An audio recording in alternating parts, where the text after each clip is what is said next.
Assalamualaikum, selamat pagi pemirsa, apa kabar Anda hari ini? Beragam informasi penting dan menarik akan kami sajikan untuk Anda. Bersama saya Nofri Afandi, inilah kabar Sumatera.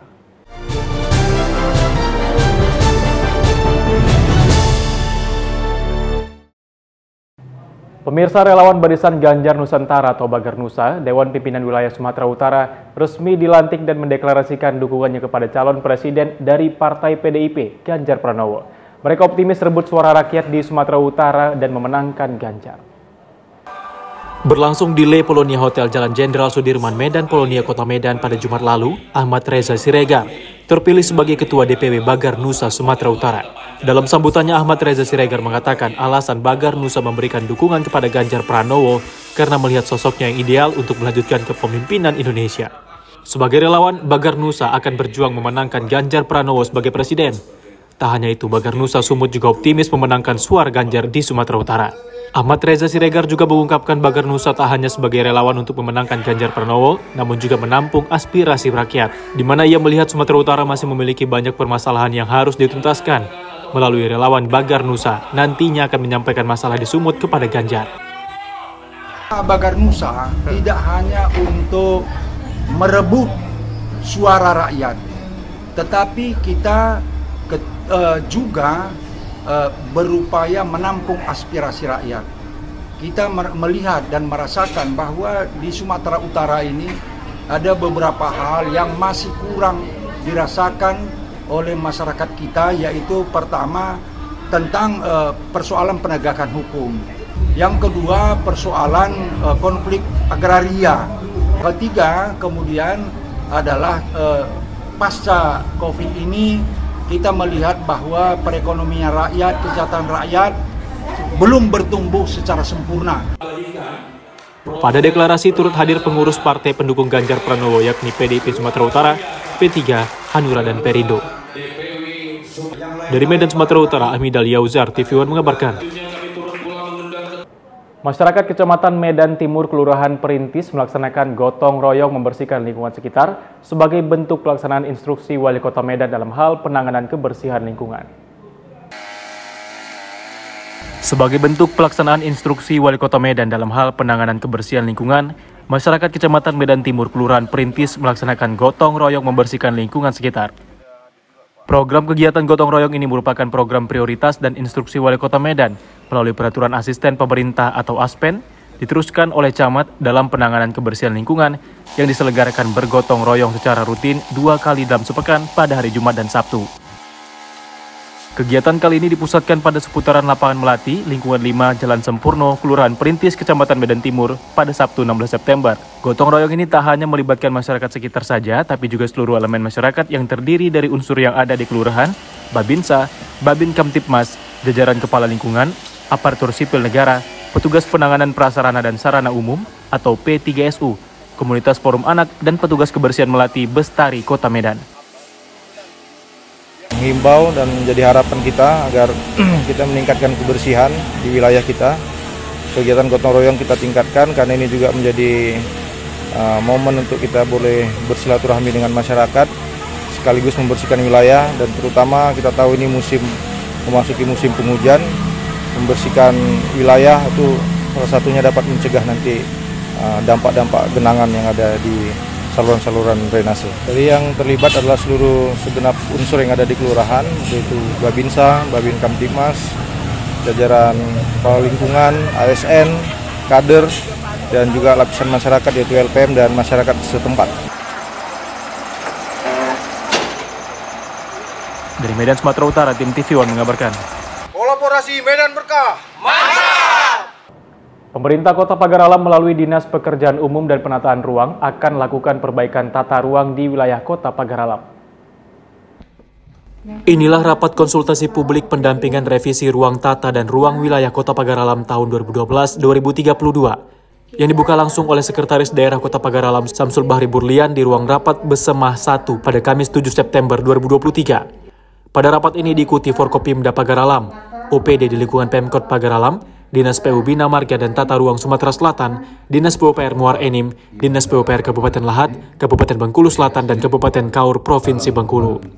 Menurut Sekda Kota Pagar Alam, revisi RT/RW ini bertujuan untuk memperoleh masukan serta dokumen yang digunakan dalam perbaikan tata ruang wilayah di Kota Pagar Alam. Pada hari ini kita adalah dalam proses konsultasi publik yang kedua, yang pertama sudah kemarin, ini dalam rangka kita untuk membuat atau mewujudkan perda revisi tata ruang. Namun sebelum ini menjadi perda, wajib kita sampaikan kepada publik sehingga masyarakat atau pihak-pihak yang terkait dengan kepentingan tata ruang di Pagar Alam dapat memberikan masukan-masukan. Akhirnya harapan kita akan menghasilkan perda yang paripurna. Untuk hari ini kita mengundang Kabupaten Kota Perbatasan dan Dinas Provinsi Sumatera Selatan, PU BM Tata Ruang Sumatera Selatan. Kenapa? Karena hari ini adalah untuk mencapai sinkronisasi dengan provinsi, dengan area berbatasan, bahwa kita sama-sama menyepakati area perbatasan. Yang kedua, apabila zonasi, maka tidak akan saling tumpang tindih dengan zonasi kita nanti di area perbatasan. Dari Pagar Alam Sumatera Selatan, Kiki Habibi, TV One mengabarkan. Pemerintah Musi Banyuasin, Sumatera Selatan menggelar pasar beras murah. Pasar beras murah ini digelar sebagai bentuk kepedulian pemerintah serta sebagai upaya menekan inflasi. Pemerintah Musi Banyuasin melalui Dinas Perindustrian dan Perdagangan yang bekerja sama dengan Bulog menggelar pasar beras murah di Desa Rantau Panjang, Kecamatan Lawang Wetan, Musi Banyuasin, Sumatera Selatan. Pasar beras murah ini digelar sebagai bentuk upaya Pemda Musi Banyuasin dalam membantu warga di saat harga beras di pasaran melambung tinggi, serta upaya untuk menekan inflasi di Musi Banyuasin. Ribuan warga berdesak-desakan, bahkan sebagian ingin mendahului karena takut tidak mendapatkan paket beras murah. Warga hanya membeli dengan harga Rp67.000 dan mendapatkan 5 kg beras ditambah 1 kg gula pasir serta 1 kg minyak goreng. Hari ini kita yang kelima kali. Hari ini yang kita jual murah harga subsidi beras premium 5 kg, kemudian gula dan minyak goreng. Mengapa sih antusias ribuan warga ini, gimana nih Bu? Berdesak-desakan warga ini? Karena mereka semangat Pak, semangat, nggak apa-apa. Nanti kita bisa atur, yang penting tertib, rapi. Semuanya akan dapat karena kita sudah pakai sistem kupon. Harga beras, harga minyak, harga gula ini kan naiknya cukup tinggi nih karena dampak dari El Nino. Oleh karena itu, kami dari pemerintah kabupaten ini bekerja sama dengan Bulog itu mengambil inisiatif melakukan operasi pasar murah. Misalnya beras kita jual dengan harga Rp9.990 per kilogram. Artinya bahwa ada subsidi lebih kurang Rp25.000. Beras murah yang disediakan untuk warga ini sebanyak 10 ton dan ludes dalam waktu 2 jam. Dari Musi Banyuasin, Sumatera Selatan, Puji Kusuma, TV One mengabarkan. Pemerintah Musi Banyuasin, Sumatera Selatan bersama Bulog melaunching program cadangan pangan pemerintah atau CPP tahun 2023. Launching cadangan pangan pemerintah ini digelar sebagai upaya stabilitas harga dan mengatasi masalah pangan di wilayah Musi Banyuasin. Kedatangan PJ Bupati Musi Banyuasin, Apriyadi, disambut ribuan warga saat berkunjung ke Desa Purwosari, Kecamatan Lais, Musi Banyuasin. PJ Bupati bersama Bulog dan pejabat dinas di lingkungan Pemda Musi Banyuasin launching cadangan pangan pemerintah atau CPP tahun 2023. Selain itu, PJ Bupati Musi Banyuasin juga memberikan bantuan beras gratis kepada 6.400 kepala keluarga serta bantuan UMKM. Sebanyak 46 ton beras dibagikan kepada warga sebagai upaya menstabilkan harga beras di wilayah Musi Banyuasin agar harga beras di pasaran tak terus melonjak. Hari ini untuk Kecamatan Lais ini ada 4.600 kepala keluarga. Artinya ada 46 ton beras cadangan yang dibagikan kepada masyarakat yang berhak menerimanya untuk Kecamatan Lais. Nah, untuk Kabupaten Musi Banyuasin sampai dengan hari ini kita sudah terrealisasi lebih kurang 74%. Tinggal menyisakan 4 kecamatan lagi, insya Allah besok bisa selesai. Nah, ini gunanya untuk apa? Pertama, memang program ini program bantuan dari pemerintah. Kemudian kedua, kita lakukan ini bersama-sama dengan Bulog ini adalah untuk menjaga agar harga beras di pasaran ini jangan naik terus. Kan hari ini harga beras di pasar 14.000 per kilo. Insya Allah kalau kita lakukan kegiatan ini, saya yakin dalam 1 minggu ke depan harga beras di Musi Banyuasin ini akan stabil. Pemerintah Musi Banyuasin menyalurkan bantuan ini dilakukan selama 3 bulan dari bulan September, Oktober, dan November. Sementara sudah 75% bantuan beras gratis ini disalurkan kepada warga. Dari Musi Banyuasin, Sumatera Selatan, Puja Kusuma TV mengabarkan. Sidang tuntutan terdakwa atas kasus perambahan lahan di Pengadilan Negeri Sekayu Musi Banyuasin, Sumatera Selatan digelar. Dalam tuntutan ini, terdakwa dituntut 2 tahun penjara. Sidang tuntutan perambahan lahan di Kecamatan Bayung Lencir digelar Pengadilan Negeri Sekayu dengan terdakwa atas nama Dedi Mulyadi. Terdakwa Dedi Mulyadi dituntut hukuman 2 tahun penjara dalam perkara pidana nomor 280-Pit-B-LH-2023-PN-SKY.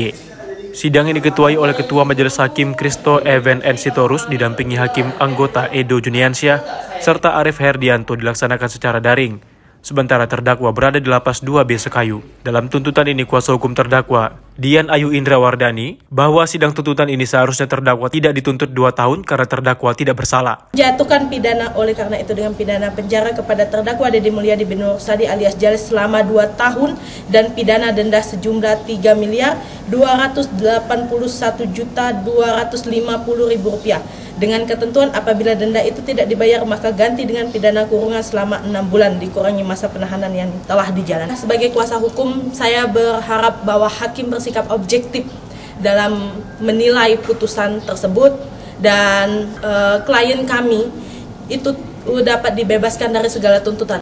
Sementara Jaksa Penuntut Umum Kejaksaan Negeri Sekayu melalui Kasipidum Armen Ramdhani mengatakan tuntutan 2 tahun terdakwa dituntut 2 tahun karena kurang kooperatif selama sidang. Bahwa terdakwa atas nama Dedi Mulyadi ini didakwakan pasal melakukan dengan sengaja mengerjakan, menggunakan atau menduduki kawasan hutan secara tidak sah, ya. Nah, kenapa yang bersangkutan ini kita tuntut 2 tahun? Karena yang bersangkutan ini sudah berbelit-belit dalam memberikan keterangan. Dari Musi Banyuasin, Sumatera Selatan, Puja Kusuma TV One mengabarkan. Pemirsa, pemerintah Kota Pagar Alam melalui Dinas Ketahanan Pangan dan Disperinda Kop serta UKM menyerahkan bantuan kepada kelompok perikanan dan industri kecil menengah olahan kopi dan pangan yang ada di Kota Pagar Alam. Wali Kota Pagar Alam Alpian Maskoni menyerahkan langsung sarana dan prasarana perikanan, akta notaris kelompok perikanan, serta peralatan untuk industri kecil menengah olahan kopi dan industri kecil menengah. Bantuan tersebut diserahkan langsung secara simbolis di Aula Gedung SD Negeri 74 pada Kamis 14 September kemarin. Bantuan ini diterima oleh 10 kelompok sarana dan prasarana pengolahan, 7 kelompok sarana dan prasarana perikanan tangkap, 12 kelompok akta notaris, 7 kelompok sarana dan prasarana budidaya ikan, 11 kelompok IKM olahan kopi, 11 kelompok IKM olahan pangan, dan 2 kelompok menerima bantuan dari Provinsi Sumatera Selatan. Wali Kota Pagar Alam mengatakan bantuan ini merupakan stimulus untuk kelompok perikanan dan IKM agar selalu semangat dalam mengembangkan usahanya. Hari ini kita melanjutkan ya apa yang kemarin sudah kita lakukan. Jadi kita ini menekankan bahwa sebisa mungkin kita tidak menjual bahan mentah, yaitu kopi, ikan. Makanya ini yang kita bagikan adalah alat-alat untuk bagaimana mengolah bahan mentah itu menjadi bahan setengah jadi, bahkan bahan jadi.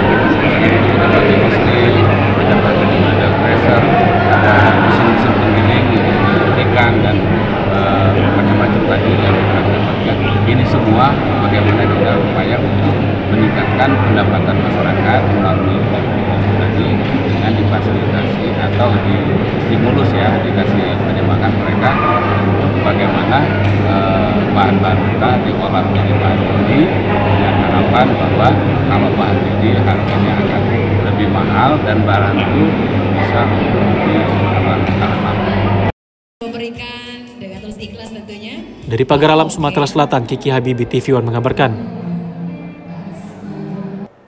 Sebanyak 147 ketua lembaga adat desa dan 9 orang pengurus Dewan Adat Kabupaten 4 Lawang masa bakti 2023-2028 resmi dikukuhkan. Pengukuhan yang dilaksanakan di Gedung Serbaguna ini dilakukan langsung oleh Bupati 4 Lawang, Cuncik Muhammad. Inilah suasana pengukuhan lembaga adat desa dan pengurus Dewan Adat Kabupaten Empat Lawang masa bakti 2023-2028. Sebanyak 146 orang ketua dan 9 orang pengurus Dewan Adat Kabupaten resmi dikukuhkan oleh Bupati Empat Lawang Joncik Muhammad. Selain pengukuhan ketua dan pengurus, acara yang dilaksanakan oleh Bidang Kebudayaan Dinas Pendidikan dan Kebudayaan Kabupaten Empat Lawang ini juga menampilkan pertunjukan gitar tunggal rejung, dikir, dan kesenian alat musik jidur. Bupati Empat Lawang mengharapkan dengan telah dikukuhkannya lembaga adat desa dan Dewan Adat Kabupaten ini, ke depan dapat membina dan melestarikan adat dan budaya yang ada di Kabupaten Empat Lawang. Saya mudah-mudahan dengan hadirnya lembaga Dewan Pembina Adat ini, kemudian lembaga adat desa ini, betul-betul nanti bisa dilestarikan. Model kesenian jidur, dikir, tekas serabi, banyak sekali. Itu yang harus dilestarikan. Dan saat ini saya sampaikan, kalau memungkinkan dulu kan lembaga adat desa itu, mereka bisa berinisiatif daerah, para pengurus. Inisiatif itu, kita lihat nanti, di regulasi. Kalau memungkinkan di ADD, dan alokasi dan desa, bukan DD ya, bukan desa, itu kita gerakan. Karena ADD itu presentasi dari juga dapatkan dan juga asli. Ini peristiwa yang menggembirakan ya, karena selama 3 tahun ditunggu-tunggu akhirnya dikukuhkan juga. Tentu berkat kepada dinas yang sekarang dan Kabid sekarang, Pak John Ferry dan Pak Yudi yang dengan kerja keras ya. Dari Empat Lawang, Sumatera Selatan, Arwinza, TV One mengabarkan. Pak Gerindra, sosok simpatisan fanatik Partai Gerindra asal Kecamatan Tanjung Morawa, Deli Serdang, meninggal dunia. Sebagai bentuk penghormatan, anggota DPRD Deli Serdang dari Partai Gerindra pun melakukan takziah ke kediamannya. Supriyadi, atau sering disapa Pak Gerindra, merupakan simpatisan fanatik Partai Gerindra asal Kecamatan Tanjung Morawa, Kabupaten Deli Serdang. Sematan Pak Gerindra pada dirinya, lantaran dirinya setiap hari selalu menggunakan jaket aksesoris dari Partai Gerindra. Tak hanya itu, almarhum juga merupakan salah seorang pengurus awal Partai Gerindra tingkat Kecamatan Tanjung Morawa. Mengetahui berita duka ini, Hairul Sani, anggota DPRD Kabupaten Deli Serdang fraksi Gerindra Komisi 4, yang juga merupakan bendahara DPC Partai Gerindra Deli Serdang, bertakziah ke rumah duka di Dusun 1 Gang Perintis, Desa Telaga Sari, Kecamatan Tanjung Morawa, Kabupaten Deli Serdang. Kunjungan ke rumah duka ini merupakan bentuk bela sungkawa pengurus Partai Gerindra Kabupaten Deli Serdang terhadap almarhum. Ya, selama ini beliau dikenal memang betul-betul solid dengan Gerindranya dan tidak pernah lepas pakai baju Gerindra itu di setiap saat dan sehari-harinya. Makanya di kampung beliau tinggal hanya namanya dibilang si Gerindra, sehingga mereka banyak tak tahu nama bapak ini adalah Supriyadi. Kami berteman cukup lama, dari 2009 membentuk PAC Kecamatan Tanjung Morawa.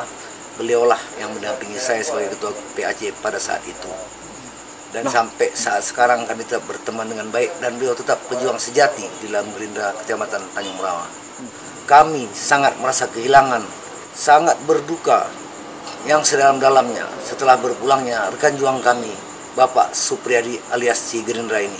Saya berharap rekan-rekan juang Gerindra tolong sama-sama kita perhatikan. Berhubung beliau meninggalkan anak 2 orang, satu masih kelas 2 SMP, laki-laki, dan satu lagi masih SD kelas 4. Dari Deli Serdang, Sumatera Utara, tim TV One mengabarkan. Dinas Pendidikan bersama Bunda PAUD Labuhan Batu melaunching gerakan transisi dari PAUD ke SD yang menyenangkan. Kegiatan ini diikuti ratusan murid PAUD dan sekolah dasar, guru pengajar, orang tua murid, hingga masyarakat. Dengan dihadiri ratusan anak-anak dan orang tua murid yang mengikuti kegiatan launching gerakan transisi dari PAUD ke SD yang menyenangkan oleh Bunda PAUD dan Dinas Pendidikan Kabupaten Labuhan Batu, kegiatan yang bersamaan dengan Car Free Day tersebut dipusatkan di Simpang 6 Kota Rantau Parapat pada Minggu pagi 16 September kemarin. Kegiatan bersama masyarakat memahami transisi PAUD ke SD atau Mama PD, serta bersekolah siap transisi atau BESTI ini guna mengenalkan jenjang pendidikan PAUD ke SD yang menyenangkan bagi anak. Berbagai kegiatan pun mewarnai gerakan transisi ini dengan melibatkan anak usia dini dan orang tua, diantaranya senam transisi, penampilan bakat dan busana anak, permainan tradisional, serta cap jari tangan di atas kain putih yang berukuran panjang 1 x 10 meter. Transisi jenjang pendidikan yang menyenangkan ini agar kepada orang tua tidak takut menghadapi fase pendidikan buah hatinya dari PAUD ke tingkat SD, dikarenakan proses pembelajaran di masa tersebut sangat menyenangkan. Kegiatan yaitu puncak daripada transisi dari PAUD ke SD yang menyenangkan, di mana kami sangat berterima kasih kepada pemerintah Kabupaten Labuan Batu, mitra PAUD, kepala dinas dan seluruh mitra-mitra baik PAUD swasta maupun PAUD negeri. Kami sudah siap bertransisi dari PAUD ke SD yang menyenangkan. Kegiatan transisi ini adanya tingkatan PAUD ke SD, nggak harus pandai membaca, ya saya ini aja ikut senang gitu. Dengan berorientasi pada penguatan 6 pondasi dasar anak hingga kelas 2 SD, yakni penanaman nilai agama dan budi pekerti, keterampilan sosial dan bahasa, kematangan emosi, kematangan kognitif untuk melakukan kegiatan belajar dan pengembangan motorik, sehingga pemaknaan belajar adalah suatu hal yang menyenangkan. Dari Labuan Batu, Sumatera Utara, Edi Syaputra TV One mengabarkan. Pemirsa, PT Eginkor Resort Tambang Emas Martabe menggelar operasi katarak gratis di Rumah Sakit Bayangkara, Batang Toru, Tapanuli Selatan. Operasi katarak gratis ini sebagai bentuk kepedulian untuk mencegah dan mengatasi kebutaan bagi penderita katarak.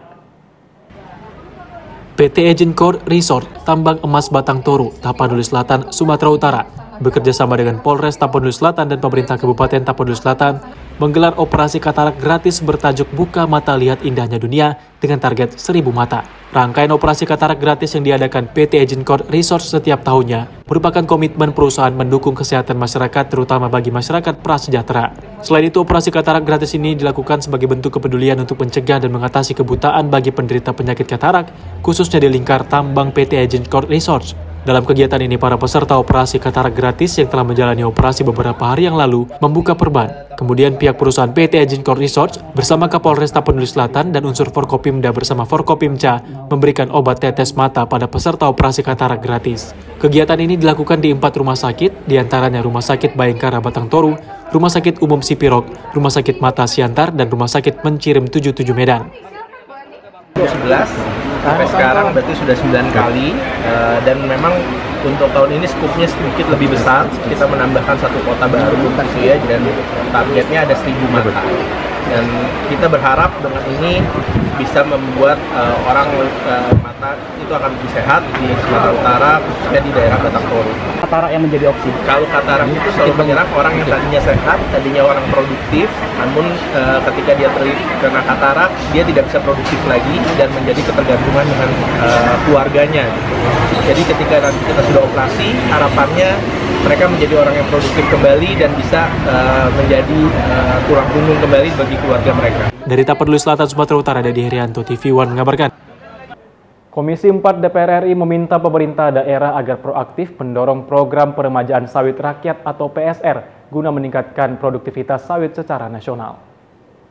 Pernyataan tersebut disampaikan Ketua Komisi 4 DPR RI, Sudin, saat melakukan kunjungan kerja spesifik di Desa Lautador, Kecamatan Lautador, Batubara, Sumatera Utara pada Jumat 15 September. Turut serta dalam kunjungan kerja tersebut sejumlah anggota Komisi 4 DPR RI, diantaranya Jarod Saiful Hidayat, serta Dirjen Perkebunan Kementerian Pertanian Andi Nur Alamsyah. Dalam kunjungan kerja itu, Sudin mendengarkan langsung pemaparan terkait capaian program PSR di sejumlah provinsi di Indonesia mulai 2017 hingga 2023. Sudin pun menyoroti masih rendahnya realisasi PSR secara nasional yang ditargetkan seluas 180.000 hektar, namun baru tercapai 16,97%. Program PSR sendiri mulai diluncurkan pada 2017 dengan target 180.000 hektar per tahun. Adapun sasarannya adalah perkebunan sawit rakyat yang usianya sudah mencapai 25 tahun atau berusia 7 tahun, namun tidak produktif karena menggunakan bibit palsu. Dalam 1 hektar, para petani akan mendapatkan bantuan sebesar 30 juta rupiah.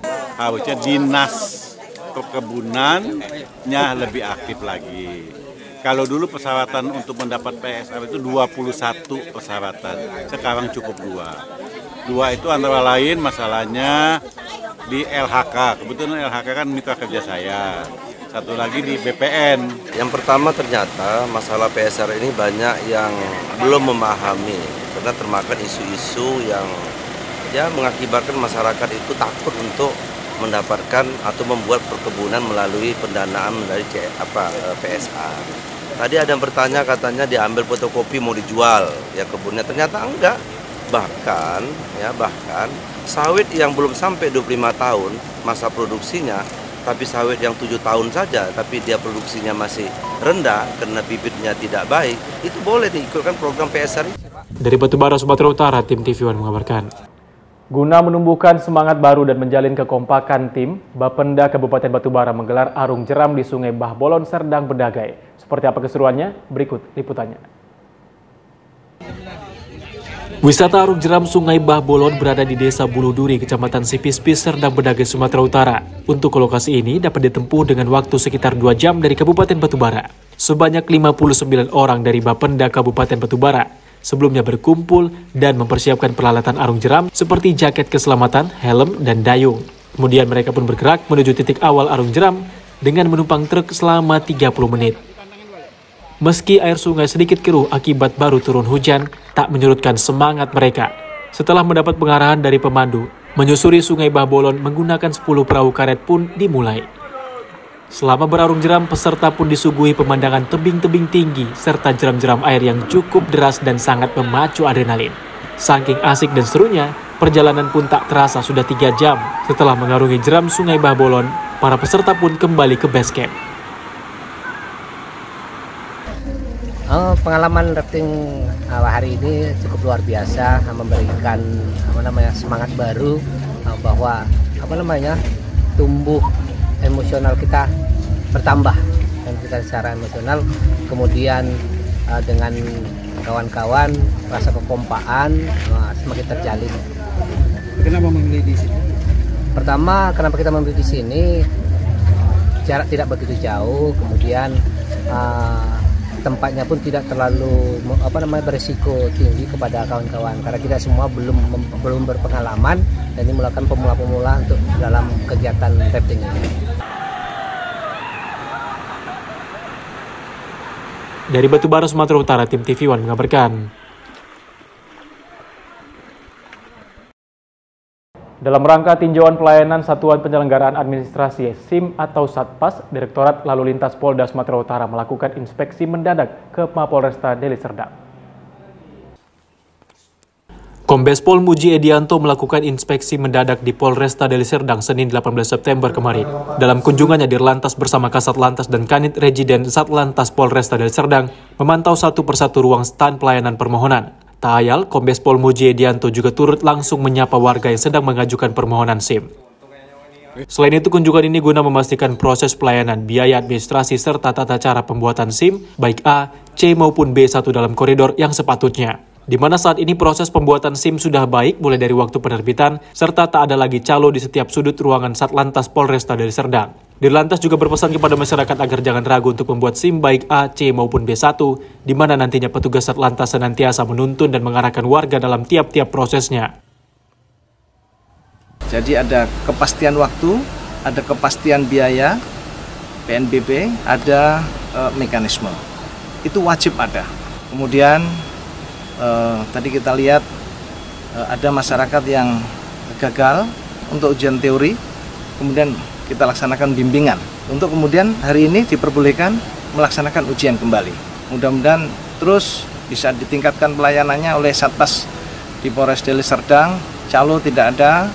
Kemudian tadi beberapa kita tanya masyarakat juga tidak ada yang mengalami kesulitan. Semua bisa berjalan dengan cepat, apalagi jika hanya perpanjangan. Tadi kita lihat ada masyarakat dari Jakarta juga sedang perpanjangan di sini. Jadi tidak ada yang sulit sekarang untuk mengurus SIM. SIM dari Jakarta perpanjangannya bisa di sini, tidak perlu harus pulang ke Jakarta. Dari Deli Serdang, Sumatera Utara, tim TV One mengabarkan. PJ Gubernur Sumatera Utara Hasanuddin meresmikan gedung dan fasilitas SMK Peternakan Yayasan Pendidikan dan Pelatihan Profesor Dr. Haji Muhammad Hatta yang merupakan sekolah kejuruan khusus di bidang peternakan dan dokter hewan. Hadir di Yayasan Pendidikan dan Pelatihan YPP Dr. Haji Muhammad Hatta, Jalan Perniagaan Stabat Baru, Kabupaten Langkat, Sumatera Utara pada Selasa 19 September, PJ Gubernur Sumatera Utara Hasanuddin disambut oleh pembina yayasan Profesor Haji Muhammad Hatta dengan menyematkan tengkuluk dan kain songket khas Kabupaten Langkat. Pada acara ini, PJ Gubernur yang hadir bersama PLT Bupati Langkat Syah Afandin dan Forkopimda juga disambut dengan atraksi pencaksilat. PJ Gubernur Sumatera Utara didampingi pembina yayasan Profesor Haji Muhammad Hatta bersama Kepala Dinas Pendidikan Sumut dan Bupati Langkat meresmikan Sekolah Menengah Kejuruan Swasta atau SMK Peternakan Yayasan Pendidikan dan Pelatihan Profesor Dr. Muhammad Hatta dengan memotong pita secara simbolis. Sekolah SMK Swasta Peternakan ini berdiri sejak tahun 2022, didirikan di Tanah Wakaf Kompleks Yayasan Pendidikan dan Pelatihan Profesor Muhammad Hatta dan merupakan sekolah kejuruan khususnya di bidang peternakan. Memiliki 2 bidang kejuruan, yakni keperawatan hewan dan agribisnis ternak ruminansia. Profesor Muhammad kami dari pemerintah daerah sangat berkepentingan dan sangat mendukung kegiatan ini. Ini merupakan pendidikan vokasi yang sangat bagus, merupakan combine. Khususnya daerah sini adalah peternakan. Sekolah ini adalah sekolah yang kedua setelah berdirinya Madrasah Sanawiyah. Pada tahun yang lalu kita dirikan ini dan pada hari ini kita meresmikan lokalnya dan kemudian perkantoran serta fasilitas yang ada.